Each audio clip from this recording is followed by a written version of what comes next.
Assalomu alaykum, hurmatli ustozlar va aziz hamkasblar. Bugun biz sizlar bilan Muslimovning pedagog kompetentligimiz va kreativlik asoslari darsiga asosli ilk video darsimizni boshlaymiz. Bu darslik zamonaviy pedagog yondashuvlarni, o'qituvchi shaxsida zarur bo'lgan kompetensiyalarni hamda ijodkorlikni shakllantirish yo'llarini yoritib beradi. Shu sababli bugungi mashg'ulotimiz nafaqat attestatsiya jarayonlariga tayyorgarlikda, balki kundalik dars jarayonimizda ham amaliy qo'llanma vazifasini o'taydi. Bugun bizning maqsadimiz nazariy bilimlarni sodda misollar orqali tushuntirish, ularni hayotiy vaziyatlar bilan boyitib, siz aziz ustozlarga qulay tarzda taqdim etish. Demak, kanalimizdagi Muslimov mavzusi, Muslimov darsligi asosidagi ilk video darsni boshladik. Sizni dars davomida diqqatli bo'lishga, izohlaringizni qoldirishga va keyingi darslarimizni kuzatib borishga taklif etaman. Birinchi mavzu pedagog kompetentlik va kreativlik asoslari qo'llanmasi bo'yicha pedagog kompetentlikning tuzilishi va mazmuni.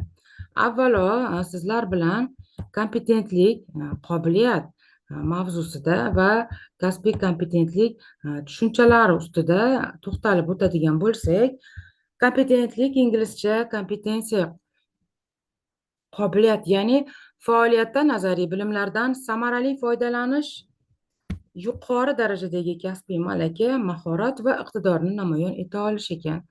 Kasbiy kompetentlik bu mutaxassis tomonidan kasbiy faoliyatni amalga oshirish uchun zarur bo'lgan bilim, ko'nikma va malakalarni egallanish va ularni amalda yuqori darajada qo'lga olinishi. Demak, ustozlarim, kompetentlik nima ekan? Bu inglizcha kompetensiya so'zidan olingan bo'lib, qobiliyat degani. Oddiy qilib aytganda, bilimni faqat yodlab olish emas, balki uni amalda qo'lga olishdir. Masalan, o'qituvchi kasrlarni qo'shish mavzusini biladi. Bu nazariy bilim, lekin u shu mavzuni o'quvchilarga oson tushuntira olsa, turli usullar, rasm, o'yin, topshiriqlardan foydalansa, bu kompetentlik bo'ladi. Kasbiy kompetentlikda aytyaptiki, mutaxassis tomonidan kasbiy faoliyatni amalga oshirish uchun zarur bo'lgan bilim, ko'nikma va malakalarni egallanishi. Ya'ni mutaxassis, masalan, o'qituvchi o'z kasbida zarur bo'lgan bilim, ko'nikma va malakalarni yuqori darajada qo'lga olish qobiliyati kasbiy kompetentlik ekan. Demak, avvalo bu yerdagi bilim atamasiga to'xtaladigan bo'lsam, bilim o'sha nazariy ma'lumotlarni tushuntirish, o'qituvchi shu grammatik qoidalarni yaxshi bilishi, ko'nikma o'quvchiga diktant yozdirib xatolarni to'g'ri tahlil qilib bera oladi o'qituvchi. Masalan, malakada endi doimiy mashq orqali darslarni samarali tashkil eta oladi pedagog. Xulosa qiladigan bo'lsak, kompetentlik nazariy bilimni amalda qo'llash, kompetentlik nazariy bilimni amalda qo'llash bo'lsa, kasbiy kompetentlik o'sha bilim, ko'nikmalarni o'z kasbida mukammal foydalana olish. Kasbiy kompetentlikka ega mutaxassisda quyidagi sifatlar bo'lishi kerak. Birinchidan, o'z bilimlarini izchil boyitib boradi. Yangi axborotlarni o'zlashtiradi. Davr talablarini chuqur anglaydi. Yangi bilimlarni izlab topadi. Ularni qayta ishlaydi va o'z amaliy faoliyatida samarali qo'llaydi. Murakkab jarayonlarda noaniq vazifalarni bajaradi.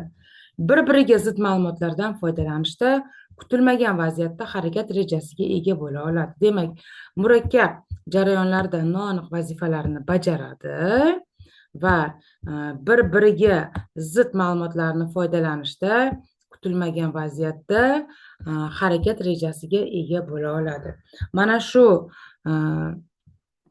kasbiy kompetensiyaga ega mutaxassisda mana shu xislatlar, xususiyatlar namoyon bo'ladi. Kasbiy kompetentlik mutaxassis tomonidan kasbiy faoliyatni amalga oshirish uchun nimada zarur bo'lgan bilim, ko'nikma, malakalarni egallanishi va ularni amalda yuqori darajada qo'lga olinishi. Kasbiy kompetentlikning sifatlari bu Muslimov qo'llanmasida birinchi rasm ostida berilgan. Kasbiy kompetentlikning sifatlari: ijtimoiy kompetentlik, shaxsiy kompetentlik, ekstremal kompetentlik, maxsus yoki kasbiy kompetentlik, Ya'ni maxsus yoki kasbiy kompetentlikni o'zi bir necha turga bo'linadi.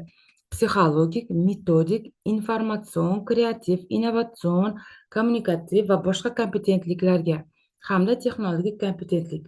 Demak, kasbiy kompetentlik o'zi ustozlarim 5 ta ijtimoiy, shaxsiy, ekstremal, maxsus va texnologik kompetentliklar bular kasbiy kompetentlikni sifatlari. Qaytaraman. Ijtimoiy, kasbiy, ekstremal, maxsus, texnologik kompetentliklar kasbiy kompetentlikni sifatlari. Mana bu maxsus kompetentlik davomida qavs ichida berilgan psixologik, metodik, informatsion, kreativ, innovatsion, kommunikativ kompetentliklar maxsus kompetentlikning sifatlari ekan. Endigi lavhalarda biz sizlar bilan mana bu hamma kompetentlikka to'xtalib o'tamiz, ya'ni kasbiy kompetentlikning sifatlariga. Kasbiy kompetentlikning sifatlari 5 ta dediga, o'shalarni har biriga to'xtalib o'tamiz ustozlarim. Demak, birinchisi ijtimoiy kompetentlik. Ijtimoiy kompetentlik ijtimoiy munosabatlarda faollik ko'rsatish, ko'nikma malakalariga egalik, kasbiy faoliyatda subyektlar bilan muloqotga kirisha olish. Demak, ijtimoiy kompetentlik nima ekan? Bu odamlar bilan muloqot qila olish va jamoada ishlay olish. O'zi ijtimoiy degan shu atrof muhit, jamoa, odamlar degan ma'noda. Masalan, o'qituvchi o'quvchilar bilan erkin dars suhbat qura oladi darsda. Ota-onalar yig'ilishida tushunarli gapira oladi.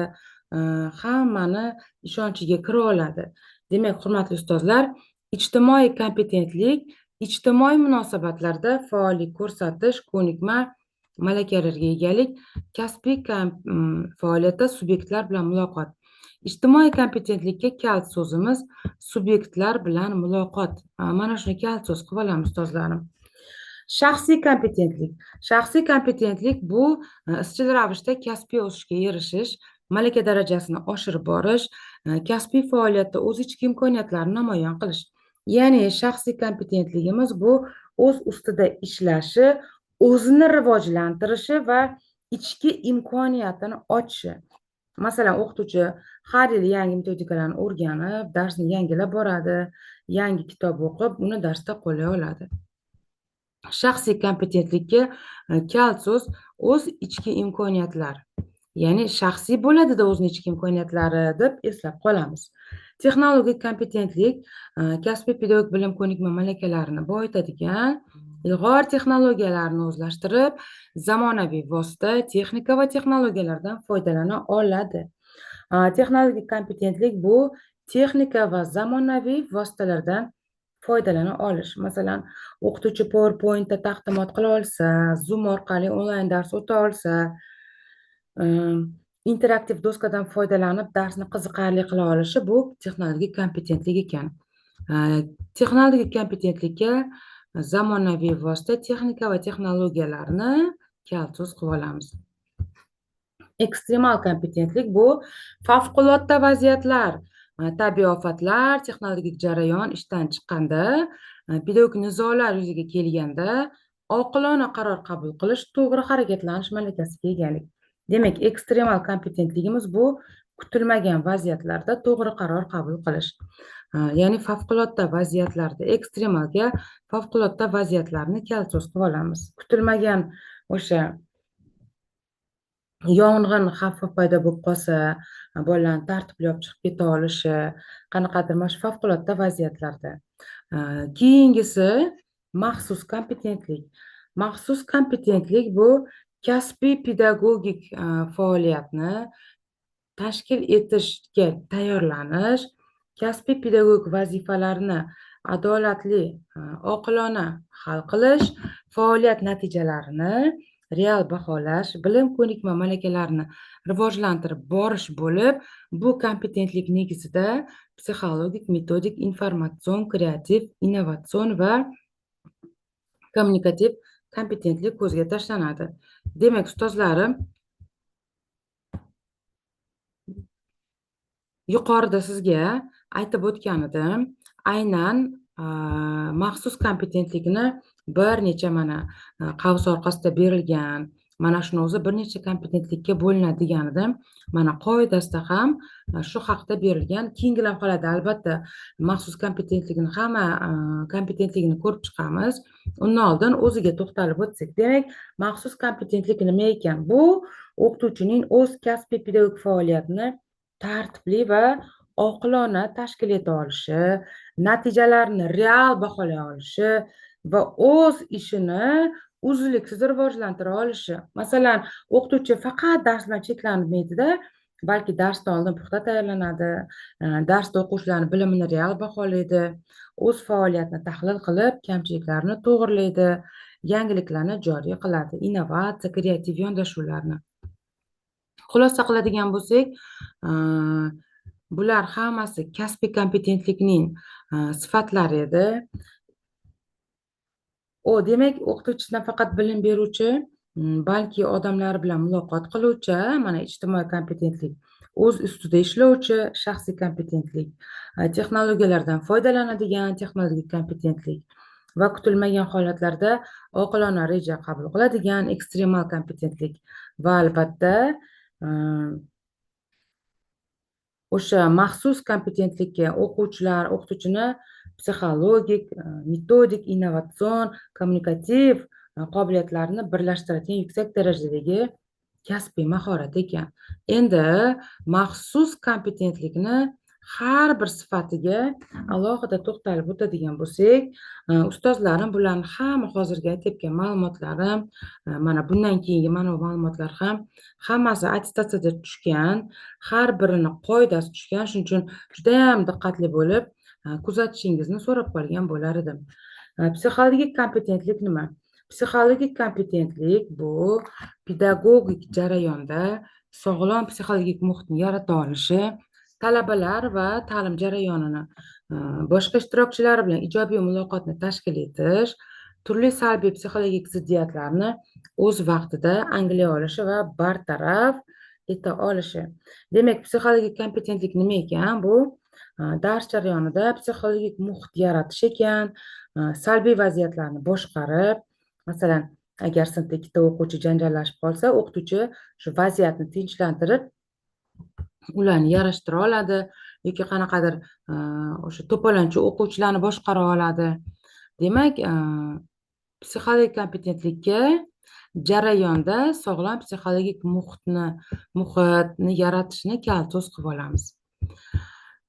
Metodik kompetentlik bu pedagogik jarayonni metodik jihatdan oqilona tashkil etib, ta'lim yoki tarbiyaviy faoliyat shakllarini to'g'ri belgilash, metod va vositalarni maqsadli tanlay olish, metodlarni samarali qo'llay olish, vositalarni muvaffaqiyatli qo'llash.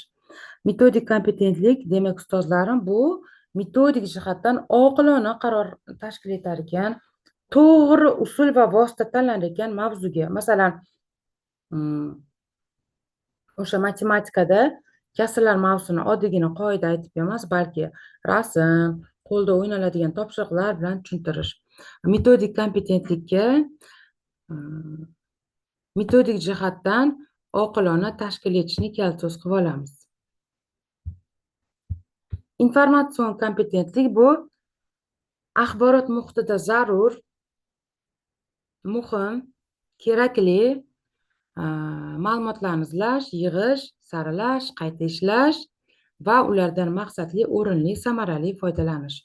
Informatsiya degani o'zi informatsiya to'plash, bu ma'lumot izlashda o'z-o'zidan ma'lumot izlash, yig'ishni, saralashni kal so'z qilib olamiz. Demak, bevosita ma'lumot so'z bilan bog'liq bo'ladi.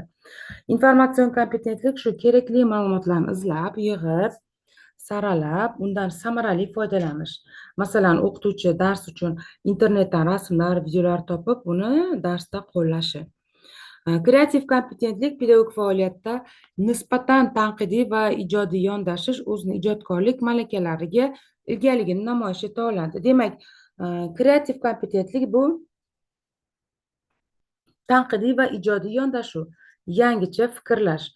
Bunga kal so'z qilib olamiz ijodkorlik malakalari kreativ kompetentlikka. Innovatsion kompetentlik bu pedagog jarayonni takomillashtirib, ta'lim sifatini yaxshilash, tarbiya jarayonini samaradorligini oshirishga doir yangi g'oyalarni ilgari surish, ularni amaliyotga muvaffaqiyatli tatbiq etish. Innovatsiya so'zini o'zi bilamiz. Innovatsiya deganda yangilik, yangi degan ma'noda keladi, ya'ni inglizcha so'zida yodingizda bo'lsa. Demak, innovatsion kompetentlikda shu yangi g'oyalar ilgari surilar ekan, ta'lim sifatini oshirish uchun.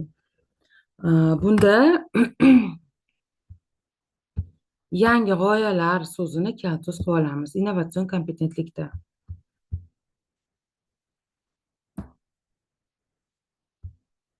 Kommunikativ kompetentlik ta'lim jarayonini barcha ishtirokchilar, jumladan talabalar bilan samimiy muloqotda bo'lish, ularni tinglay bilish, ularga ijobiy ta'sir ko'rsata olish. Demak, kompetensiyada bilamizki, muloqot kalt so'z. Buni hech ikkilanmasdan o'sha muloqotda bo'lishni chizib olamiz. Demak, kommunikativ kompetentlik talabalar yoki o'quvchilar bilan samimiy muloqot qilib, ularni tinglay bilish ekan. Ya'ni o'qituvchi darsda faqat o'zi gapirmasdan, o'quvchilarning fikrini ham eshitib, savollarga javob berishi. Xulosa qiladigan bo'lsak, ustozlarim, bu o'sha maxsus kompetentlikni sifatlari edi. O'qituvchi darsni samarali bo'lishi uchun faqat bilim berish emas, ya'ni psixologik muhitni yaratish, metodikani to'g'ri qo'llash, ma'lumotlardan to'g'ri foydalanish, keyin ijodkor bo'lish, ya'ni kreativ yondashish, yangiliklarni joriy etish, ya'ni innovatsiya qilish hamda kommunikativ kompetentligini ko'rsata olish, ya'ni yaxshi muloqot qila olish kerak ekan. Pedagogning kasbiy kompetentligini rivojlantirish. Bunda pedagog kasbiy kompetentlikka ega bo'lishda o'z ustida ishlashi, o'zini rivojlantirishi muhim ahamiyatga ega. O'zini rivojlantirish vazifalari o'zini o'zi tahlil qilish va o'zini o'zi baholash orqali amalga oshadi.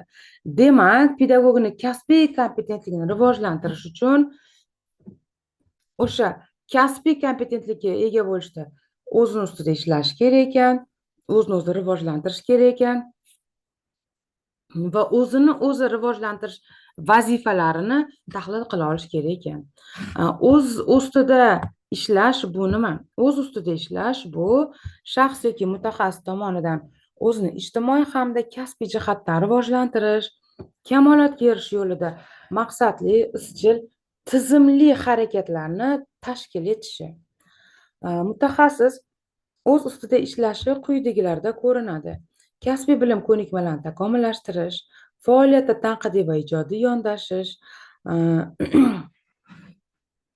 ishchanlik qobiliyatini rivojlantirish, salbiy odatlarni bartaraf etish va ijobiy qobiliyatlarini o'zlashtirish. Demak, ustozlarim, mutaxassis o'z ustida ishlashda qanday vaziyatlarda ko'rinar ekan? Mana shu kasbiy bilim ko'nikma malakalarini takomillashtirib borganda, faoliyatga tanqidiy, ijodiy yondashib, kasbiy ijodiy hamkorlikka erishib, ishchanlik qobiliyatini rivojlantirib, salbiy odatlarni bartaraf etib borish kerak va ijodiy sifatlarni o'zlashtirish kerak ekan o'z ustida ishlaganda.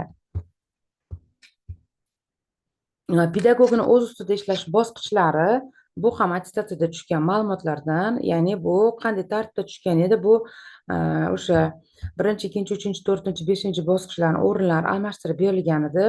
Pedagogni o'z ustida ishlashni to'g'ri ketma-ketligini berilgan javobni toping endi. 1, 2, 3, 4 shu o'rinlari raqamlari mazmunan jihatdan mana bu ikkinchi ma'lumotlar almashgan holda berilgan edi. Demak, pedagog o'z ustida ishlashda birinchi bosqichda qanday ishni amalga oshiradi? Birinchi bosqichda o'z faoliyatini tahlil qilish asosida yutuq va kamchiliklarni aniqlab oladi. Demak, birinchi o'zini faoliyatini tahlil qilib, yutuq va kamchiliklarni aniqlaydi. Demak, birinchi qiladigan ishi nima ekan? O'zida nima yutuq va qanaqa kamchilik borligini topib aniqlab olar ekan. Ana endi o'zini tahlil qilib, yutuq va kamchiliklarni aniqlab olgandan keyin ikkinchi bosqichga keladi. Yutuqlarni boyitish va kamchiliklarni bartaraf etish uchun aniq qarorga kelish. Demak, aniq qaror, kelishni kalsoz qilib olamiz. Ya'ni qanaqa qaror bo'ladi bu yerda? Yutuqlarni yanada boyitish, kamchiliklarni bartaraf etish. 3-bosqichda ushbu qaror bo'yicha amaliy harakatlarni samarali tashkil etish yo'llarini izlash. Ya'ni 3-bosqichda hurmatli ustozlar, o'sha amaliy harakatlar nima edi? Mana 2-bosqichdagi harakatlari, ya'ni o'sha yutuqlarni boyitib, kamchiliklarni bartaraf etishga bir qarorga kelgandan keyin mana shu qaror bo'yicha amaliy harakatlarni samarali tashkil etish yo'llarini izlash. Harakatlarni samarali tashkil etish deb kalsoz qilib olamiz. 4-bosqich xato va kamchiliklarni takrorlamaslikka intilish. Ya'ni ana endi ustoz o'zini kamchiliklarini aniqladi, tahlil qilib, o'sha kamchiliklarni bartaraf etish uchun bitta qarorga keladi. Keyingi bosqichda shu qarorga kelgandan keyin u qarorligicha qolib ketish kerak emasda, bu qarorni samarali harakatlarni samarali tashkil etish harakatini boshlaydi, yo'llarini izlab va o'sha xato kamchiliklarni takrorlamaslikka intiladi. Demak, kamchiliklarni takrorlamaslik 4-bosqichda qanaqasi mehnat harakati. Va 5-bosqichga keladi. 5-bosqichda qabul qilingan qarorning izchil bajarilishini doimiy nazorat qilib boradi. Demak, mana bu yerda qaror qabul qildi-ku, qarorni amalga oshirish yo'llarini izlab, o'sha xato va kamchiliklarni qaytarmaslikka intilib, shunchaki qaror bo'lib qolib ketish kerak emas ekan, bajarilishini doimiy nazorat qilish deb kalsoz qilib olamiz. Ya'ni o'sha aniq qarorga kelgan qarorni, kamchiliklarni bartaraf etib, yutuqlarni boyitish qarorini bajarilishini doimiy nazorat qilib borar ekan. O'z-o'zini tahlil qilish pedagog tomonidan kasbiy faoliyatda tashkil etilayotgan o'z amaliy harakat mohiyatini o'rganilishi ekan. Demak, o'z-o'zini tahlil qilish nima ekan? Ya'ni o'sha pedagog tomonidan o'zini kasbiy faoliyatida tashkil etayotgan amaliy harakat mohiyatini o'rganadi. O'zini o'zi baholab, shaxsni o'z-o'zini tahlil qilish orqali o'ziga baho beradi. O'zini o'zi baholash omillari berilgan mana bu jadvalda. Bunda bir qator omillar mutaxassis va shaxsni o'zini o'zi samarali baholashga sezilarli ta'sir ko'rsatish deyapti-da va muhim omillar deb sanab berilyapti.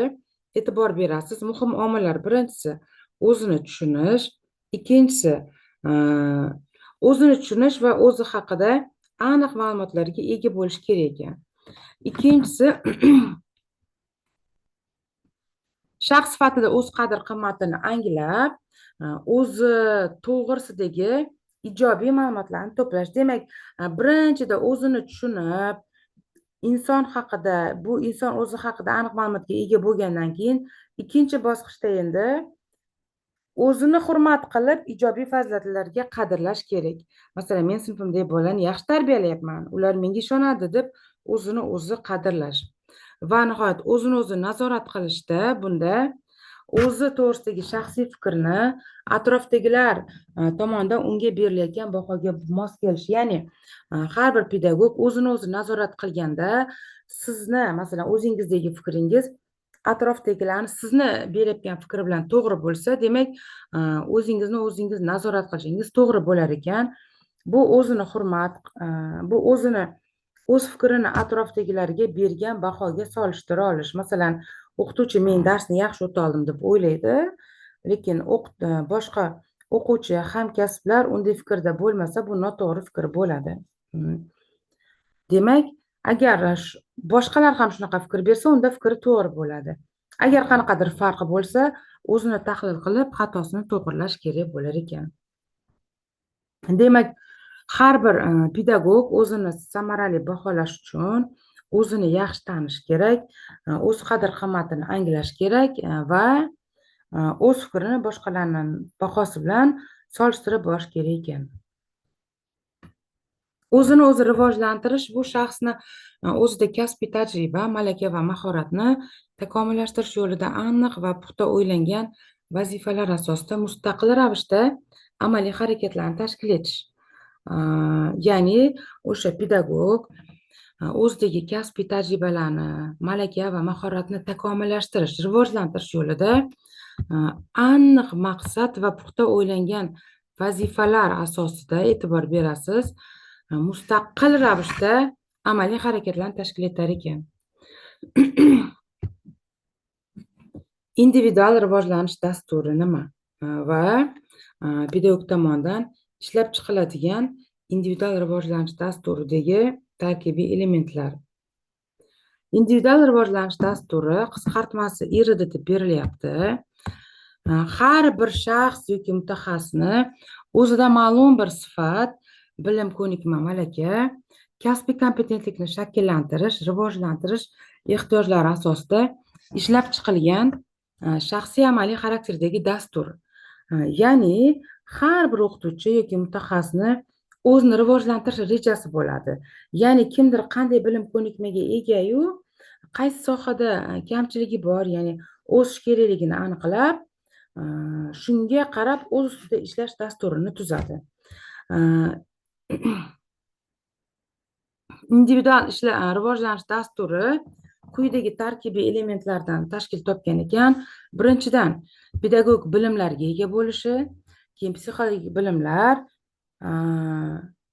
mutaxassislik bilimlari, didaktik malakalar, tarbiyaviy ishlarni tashkil etish malakalari, ruhiyatni kasbiy ahamiyatga ega xususiyatlar va shaxsiy sifatlar, o'z-o'zini rivojlantirish maqsadlari va o'z-o'zini rivojlantirish uchun topshiriqlar. Demak, IRD, ya'ni individual rivojlanish dasturida birinchisi pedagog bilim ekan, ya'ni o'qituvchini dars o'tish usullari, ta'lim metodlarini bilishi, psixologik bilim nuqtai nazaridan shu o'quvchilarni ruhiyatini tushunib, ularga mos yondashishi, mutaxassislik bilimlari bunda o'zi o'qitayotgan fanni chuqur bilib, masalalarni ham oson usulda tushuntira olishi, didaktik malakalar bu dars materialini oddiy, qiziqarli qilib yetkazish, tarbiyaviy ishlarni tashkil etish bunda o'quvchilarda tarbiyaviy fazilatlarni shakllantiradi, ruhiyatni kasbiy ahamiyatga ega xususiyatlar va shaxsiy sifatlar bunda o'qituvchini sabr toqati, mehribonlik, adolat kabi sifatlari. Ya'ni bir o'quvchi xato qilsa, unga jirkib tashlamay, uni sabr bilan tushunib tinglashi. Xulosa qiladigan bo'lsak, IRD, ya'ni o'qituvchini shaxsiy rivojlanish yo'l xaritasi, bu orqali o'qituvchi bilimini chuqurlashtiradi, tarbiyaviy ishini mustahkamlaydi va shaxsiy sifatlarini boyitadi. Demak, hurmatli ustozlarimiz, bugungi darsimiz o'z nihoyasiga yetdi. Bugungi darsimiz qisqa bo'lgan bilan juda ham ko'rib turganingizdek attestatsiya uchun muhim ma'lumotlar qamrab olgan. Ya'ni o'sha test faoliyatida, test jarayonini yechish jarayoningizda, testni yechish jarayonida mantiqiy yondashish ko'nikmasi sizda bo'lishi uchun berilgan ma'lumotlarni nazariy jihatdan ko'rib chiqishingiz kerak bo'ladi. Demak, bugungi mashg'ulotimizda biz pedagog kompetentlikni mazmuni va turlari haqida tanishdik. Har bir inson nafaqat bilim beruvchi, balki ijtimoiy, shaxsiy, texnologik, kreativ va kommunikativ jihatdan ham barkamol bo'lishi kerak ekan. Demak, haqiqiy pedagog bu o'z bilimini amalda qo'llay oladigan, yangiliklardan doimo xabardor bo'ladigan, o'quvchi qalbiga yo'l topa oladigan shaxs ekan. Siz azizlar uchun asosiy xulosa shuki, kompetentlik bu nazariy bilim emas, balki uni hayotda, kasbiy faoliyatda to'g'ri ishlata bilish. Kanalimizga qo'shilish tugmachasini bosing va yangi darslarni o'tkazib yubormaslik uchun qo'ng'iroqchani ham bosib qo'ying aziz ustozim.